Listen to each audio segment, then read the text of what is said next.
45kg의 비만 돼지가 된 김정은이 간부들은 뺏어 먹지 말라고 하면 되겠습니까? 밑에 놈들도 좀 먹고 살아야 할 것이 아니겠습니까? 여러분 안녕하십니까? 북한 인민들에게 보내는 영상편지입니다. 오늘은 북한 사람들이 정말 많이 쓰는 시범겜에 대해 한번 이야기해 볼까 합니다. 이건 북한판 오징어 게임이라고 할 수 있는데 걸린 놈은 진짜로 현실에서 죽습니다. 시범겜은 북한 국어 사전에는 없는데 구글에 시범겜이라고 쳐보니 이런 답변이 나옵니다. 시범겜은 시범경기 또는 시범게임을 줄여서 부르는 표현입니다. 주로 야구에서 사용되지만 다른 스포츠나 게임에도 적용될 수 있습니다. 즉 공식적인 경기 시작 전에 선수들의 컨디션을 점검하거나 새로운 규칙이나 전략을 시험해보기 위해 치르는 연습 경기를 뜻합니다. 한마디로 남쪽에서 시범게임은 연습 경기를 의미하는 단어입니다. 하지만 북한에선 본보기 처벌이라는 전혀 다른 공포의 의미로 사용되고 있습니다. 시범게임에 걸리지 마, 시범게임에 걸려 총살됐대 하는 식으로 쓰지 이걸 시범경기로 이해하는 사람은 거의 없습니다. 언제부터 또 왜 본보기 처벌이 시범게임이라는 단어로 통용되기 시작했는지 알 수는 없습니다만 시범게임에 걸리면 저지른 죄의 형량보다 훨씬 더 높은 수위의 처벌을 받게 됩니다. 본보기로 보여주어 경종을 울리려는 목적이니 어쩌면 당연한 일일지도 모릅니다. 얼마 전 북한에서 또다시 시범게임에 걸릴 사안이 발생했습니다. 5월 21일에 새로 건조한 5,000톤급 구축함을 진수하다가 배도 띄우지 못하고 함선이 파손된 것입니다. 현장에서 지켜본 김정은은 대노했습니다. 청진까지 가려면 평양에서 차나 열차를 타고 최소 이틀은 걸리는데 그 먼 길을 갔다가 눈앞에서 배가 뒤집히는 것을 보니 눈도 뒤집힌 것 같습니다. 김정은은 있을 수 없고 용납할 수 없는 심각한 중대 사고이며 범죄적 행위라며 우리 국가의 존의와 자존심을 한순간에 추락시킨 이번 사고 책임자들을 엄중하게 문책하라고 지시했습니다. 문책 대상까지 콕 찍었는데 당중앙위원회 군수공업부 국가과학원 역학연구소 김책공업종합대학 중앙선박설계연구소 청진조선소의 간부들을 상대로 조사를 진행해 책임 소재를 가리라고 지시했습니다. 김정은이 용납할 수 없는 범죄라 했으니 또 피바람이 불게 생겼습니다. 북한에선 친한 사람들끼리 군함 만들던 사람들 시범게임에 걸렸대. 어쩌냐 불쌍하다고 술렁거릴 겁니다. 군함 건조자들도 자기들 딴엔 최선을 다했을 것입니다.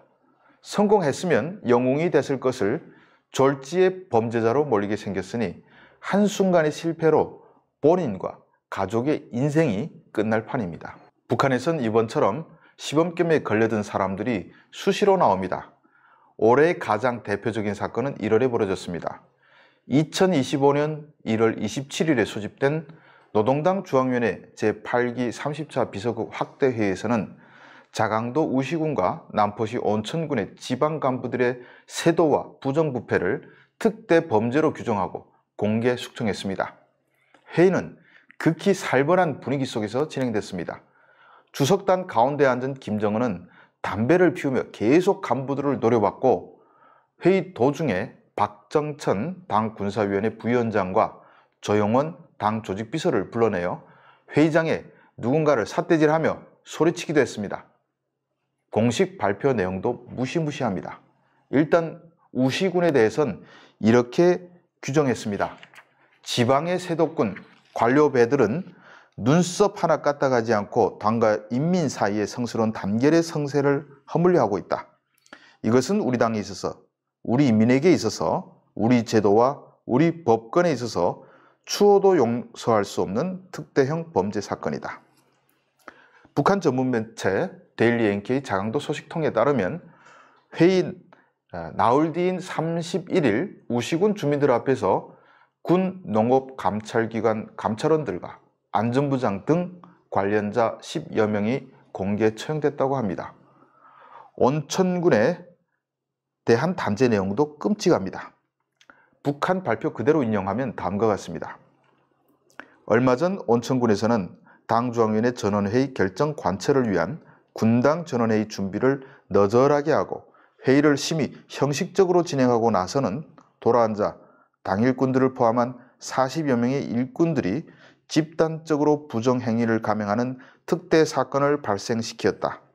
이것은 당의 각급 지도 간부들이 봉사기관들에서 음주 접대를 받는 것과 같은 안일해이된 생활을 하지 말 때 대한 당내 규를 난폭하게 위반한 행위로서 우리 당 역사에 이번처럼 군당 책임 일꾼이 직접 조직하고 군당 일꾼들을 비롯한 군안의 수십 명에 달하는 당 행정 책임 일꾼들이 무리를 지어 몰려가 그러한 부정행위를 감행한 망동은 일찍이 없었다. 온천군에서 공공연히 자행된 집단적인 음주 불량 행위는 귤 건설에 관한 당의 노선에 전면 배치되는 행위이며 사건의 주모자, 가담자들은 지도 간부로서의 초보적인 자격도 없는 썩어빠진 무리, 방자한 오합지졸의 무리들이라는 것을 명백히 보여주고 있다. 문장 하나가 너무 길어서 읽기도 숨이 찹니다. 이 정도면 온천군에서도 끔찍한 공개처형이 이루어지고 아주 운이 좋은 일부는 감옥에 갔을 것 같습니다. 이 사건의 여파로 김정은의 신임을 듬뿍 받던 조영원 조직비서도 2달 넘게 혁명하를 갔다가 얼마 전에 복귀한 것으로 파악됩니다. 이 사건을 접하는 북한 주민들의 생각은 다릅니다. 당 간부들이 어찌 저런 천인공노할 만행을 저질렀냐고 분노할 사람은 거의 없을 겁니다. 늘 그랬듯이 주민들은 우시군과 온천군 간부들이 시범겜에 걸렸네. 걸린 놈만 억울한 거지라며 쯧쯧 혀를 차고 말 겁니다. 그들이 그러는 것은 당연한 반응입니다. 우시군 간부들이 저질렀다는 범죄는 군량미 부족분을 메우기 위해 가택수색을 했고 그래도 식량이 나오지 못한 가정에선 짐승이나 가전제품을 가져간 것이라고 합니다. 당초에 각 지방별로 군량미를 무조건 보장하라는 지시는 김정은이 하달한 것입니다. 그 지시를 집행하지 못하면 처벌을 받기에 지방 간부들이 강제적인 방법으로 집행했을 뿐입니다. 할당된 수량은 무조건 바치되 쥐어짜지는 말라고 하면 간부들 보고 어떻게 하라는 겁니까? 김정은이 한번 대답해보라 하십시오. 온천군 간부들은 회의 후에 여성들과 온천에 가서 물란하게 놀았던 것이 발각됐다고 합니다. 물론 지방 간부들이 잘못한 것은 맞지만 솔직히 북한에서 정도의 차이가 있을 뿐 정직한 간부도 거의 없는 것도 사실입니다. 왜냐하면 노동당이 하라는 대로 해서는 절대 간부가 될 수 없기 때문입니다. 뇌물도 주고 아부도 하고 접대도 해야 간부가 될 수 있습니다. 높이 올라갈수록 뇌물 액수도 커지고 접대의 규모도 달라집니다.